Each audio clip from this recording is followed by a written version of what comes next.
भारतीय न्याय संहिता की धारा 103 और 238 के तहत भगवान सिंह के विरुद्ध तथा भारतीय न्याय संहिता की धारा 238 के तथा इसके साथ ही सहपठित धारा 3-5 के तहत आरोपी कल्लू चंद्र प्रकाश सिया शरण और शीला के विरुद्ध समान आशय से हत्या का आरोप लगाया गया है। श्रीमान जी, अभियोजन द्वारा बताया गया प्रकरण यह है कि दिनांक 26/3/2025 को एक सूचना कमल किशोर के द्वारा पुलिस को दी गई थी। उसका छोटा भाई राजकुमार लगभग 20 वर्षीय आयु का था, जो अपनी मामी किशोरी के साथ ग्राम रामदेवा पर निवास करता था। सुबह लगभग 7 बजे चरण सिंह, जो कि उसका चचेरा भाई है, उसके पास आया रामगारा में आया और उसने पूछा कि राजकुमार है क्या, तो है या नहीं है। उसने बताया कि राजकुमार नहीं है। तब उसके चचेरे भाई ने जोर दिया कि हमें रामदेवा ग्राम चलना चाहिए। यहाँ ग्राम रामदेवा आया, वह दोनों रामदेवा ग्राम आए, जहाँ उन्हें किशोरी द्वारा बताया गया कि राजकुमार कहाँ है, इसकी कोई जानकारी नहीं मिल रही है। कल रात करीब 8 बजे भगवान सिंह का पुत्र उसे अपने साथ बुलाकर ले गया था। उसके बाद वह नहीं आया। फिर वह उसके चाचा बादाम सिंह, राम सिंह, लखन, रामदास सभी भगवान सिंह के घर गए और पाया कि भगवान सिंह के घर पर कोई नहीं था। उसके घर के पास आग जल रही थी। भगवान सिंह के मकान की छत पर खून, उसके घर के पास आग जल रही थी।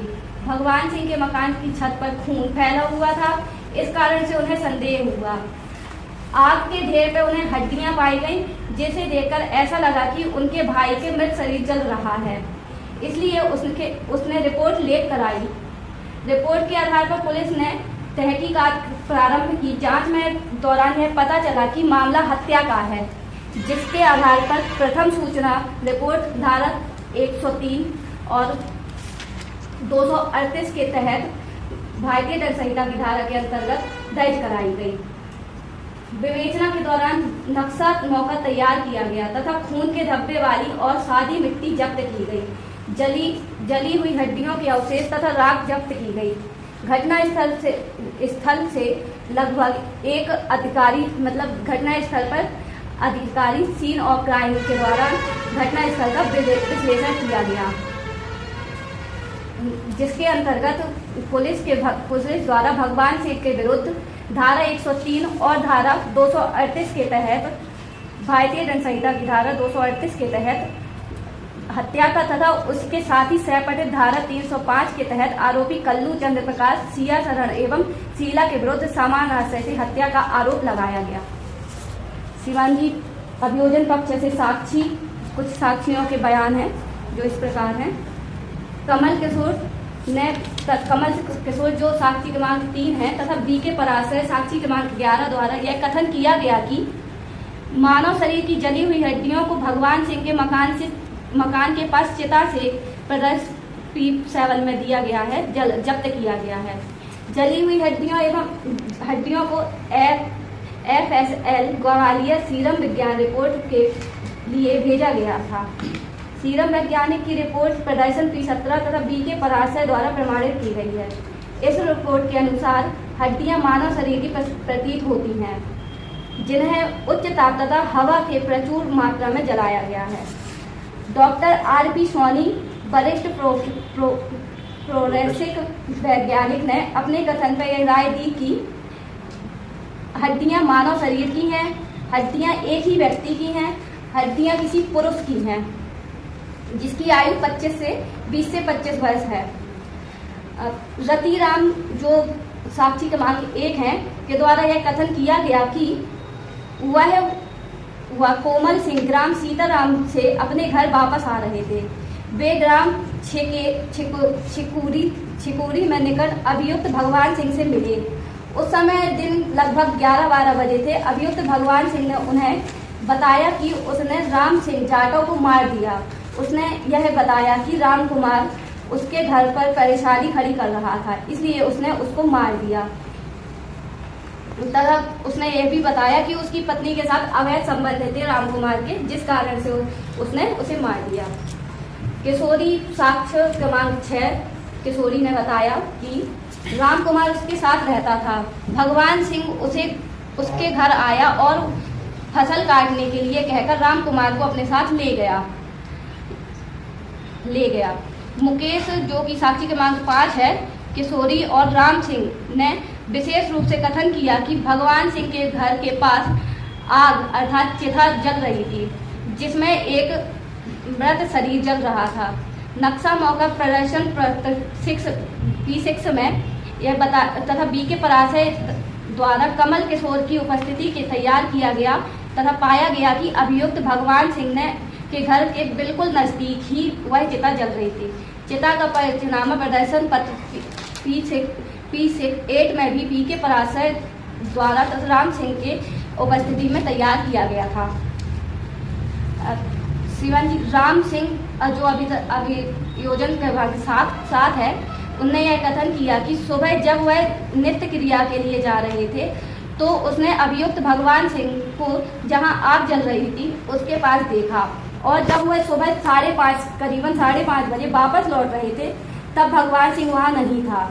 डॉक्टर के अस्थाना के द्वारा घटना स्थल का निरीक्षण किया गया और अपनी रिपोर्ट जो प्रदर्शन P12 है पेश की गई। इस रिपोर्ट के अनुसार निम्नलिखित वस्तुएं एवं स्थिति घटना स्थल पर पाई गई। भगवान सिंह के घर की छत पर खून का तालाब टूट गया था, यानी तालाब भरा हुआ था। एक पत्थर के पटिया के तीन टूटे हुए टुकड़े जिन पर खून के दाग थे भगवान सिंह के छत पर पाए गए, जिन्हें टूटे हुए टुकड़ों को जोड़ने पर एक ही पाटे के पाए गए। पलंग के पांव में 2 टूटे टुकड़े खून से तथा दाग सहित भगवान सिंह की छत पर पाए गए। भगवान सिंह की छत की बाउंड्री वाल पर खून के धब्बे पाए गए जो कि नीचे की तरफ जाते थे, जिससे प्रकट होता है कि मृत शरीर को वहां से नीचे फेंका गया है। नीचे ग्राउंड पर खून पाया गया, जिससे वह स्थान प्रकट होता है कि जहां मृत शरीर गिरा था। ग्राउंड पर खून के निशान और मृत शरीर के उसके खींच के ले जाने के निशान पाए गए जो कि चिता तक जाते थे। उपले या गोबर के उपले चिता में जलते हुए पाए गए तथा मानव शरीर की हड्डियां चिता से पाई गईं। बेल्ट का बक्कल और एक कड़ा भी चिता से राख के साथ पाया गया। घटना स्थल का निरीक्षण करने के बाद साक्षी इस निष्कर्ष पर पहुंचा कि किसी व्यक्ति की आरोपी भगवान सिंह के मकान की छत पर कुछ संघर्ष के उपरांत हत्या की गई है और उसके मृत शरीर को छत से ग्राउंड पर फेंका गया है, जहां से उसे जलाया गया है। घटना स्थल की फोटो लिए गए जो पुलिस डायरी में संलग्न है। प्रति परीक्षण के इस साक्षी के द्वारा यह कहा गया कि बेल्ट तथा बक्कल की पहचान मृतक के रिश्तेदारों की गई है। घटना के पश्चात अभियुक्त भगवान सिंह फरार हो गया। रतिराम और बी के पराशय द्वारा यह कथन किया गया कि खून के धब्बे लगी हुई एक बनियान और अंडरवेयर अभियुक्त भगवान सिंह के कब्जे से जब्ती पत्रक प्रदर्शन पत्र P2 के द्वारा जब्त की गई। FSL ग्वालियर की रिपोर्ट प्रदर्शन P15 अनुसार अभियुक्त के अंडरवेयर पर खून का दाग पाया गया। अतः अभियोजन की ओर से लोक अभियोजन द्वारा यानी कि मेरे द्वारा यह तर्क है कि अभियोजन द्वारा परिस्थिति जन्य साक्ष्य की श्रृंखला अभियुक्त संदेह से परे प्रमाणित किया गया है। अभियुक्त भगवान सिंह ने न्यायोत्तर संस्कृति की है और आखिरी बार मृतक के साथ देखा गया है, जैसे कि मृतक को किशोरी के घर से बुलाया गया है और कुछ संघर्ष के बाद अभियुक्त ने अपनी छत पर राम कुमार की हत्या कर दी है और मृतक के नीचे ग्राउंड पर छत से फेंक दिया गया है और राम कुमार को मृत जगह पर ले गया जहां पर उसे जलाया गया है लेके गया है। अतः श्रीमान जी से निवेदन है कि राम कुमार के मृत शरीर को भगवान सिंह और अन्य अभियुक्तगण की सहायता से जलाया गया है, इसलिए उन्हें कड़ी से कड़ी सजा देने की निवेदन है। धन्यवाद।